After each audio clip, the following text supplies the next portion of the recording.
भक्त प्रहलाद और होली की कहानी। बहुत समय पहले की बात है।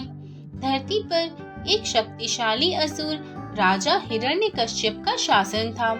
वह बहुत अहंकारी था और खुद को भगवान मानता था।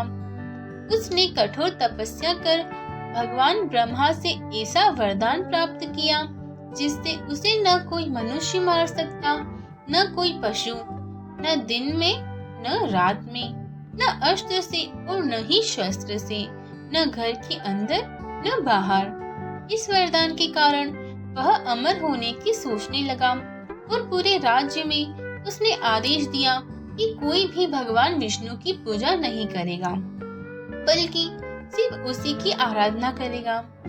लेकिन उसका अपना बेटा प्रहलाद भगवान विष्णु का परम भक्त था। वह हमेशा विष्णु का नाम जपता और उनकी भक्ति करता। प्रहलाद का यह आचरण हिरण्यकश्यप को बिल्कुल पसंद नहीं था। उसने अपने पुत्र को समझाने की कोशिश की, मगर प्रहलाद ने जवाब दिया, पिताजी, भगवान विष्णु ही इस संसार के सबसे बड़े शक्तिशाली हैं।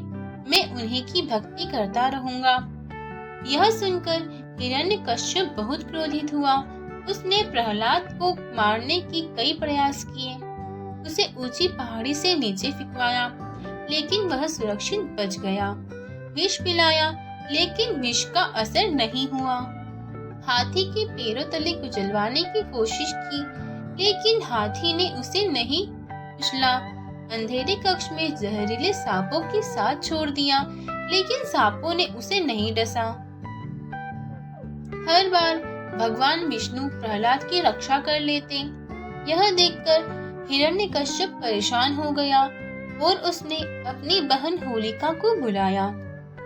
होलिका, भगवान ब्रह्मा से एक विशेष वरदान मिला था कि वह अग्नि में नहीं जल सकती। यह सुनकर हिरण्यकश्यप को एक योजना सूझी। उसने होलिका से कहा, तुम प्रहलाद को अपनी गोद में लेकर अग्नि में बैठो, जिससे वह जलकर भस्म हो जाए और तुम सुरक्षित रहो। होलिका को भी अपने वरदान पर पूरा भरोसा था। उसने इस योजना को मान लिया। एक बड़ी चिता सजाई गई। होलिका प्रहलाद को अपनी गोद में बिठाकर अग्नि में बैठ गई। जैसे ही अग्नि प्रज्वलित हुई, तेज लपटें उठने लगी। चारों ओर धुएं और आग की लपटों का तांडव होने लगा। तभी एक चमत्कार हुआ। हवा चलने लगी और होलिका का वरदान निष्फल हो गया। भक्त प्रहलाद भगवान विष्णु की आराधना कर रहा था और होलिका आग में जलने लगी। लोग यह देखकर आश्चर्यचकित रह गए। होलिका आग में जलकर भस्म हो गई। तभी एक आकाशवाणी हुई, जो भी अधर्म का मार्ग अपनाएगा उसका नाश निश्चित है। सच्चाई और भक्ति की हमेशा विजय होती है। प्रहलाद के बच जाने और होलिका के जल जाने के बाद पूरे राज्य में यह संदेश फैल गया कि सच्चाई की हमेशा जीत होती है। लोगों ने इस घटना को याद रखते हुए अगले दिन खुशियां मनाई, एक दूसरे को रंग लगाया और मिठाइयां बांटी।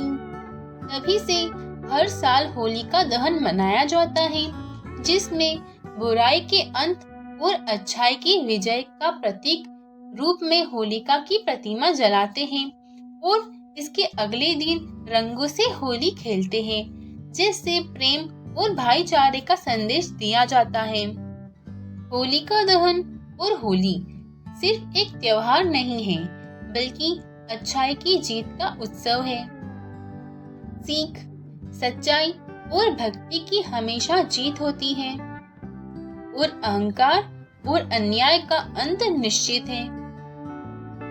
ऐसी ही और वीडियो के लिए चैनल को सब्सक्राइब करें और वीडियो को लाइक करें। वीडियो कैसी लगी कमेंट में जरूर बताएं।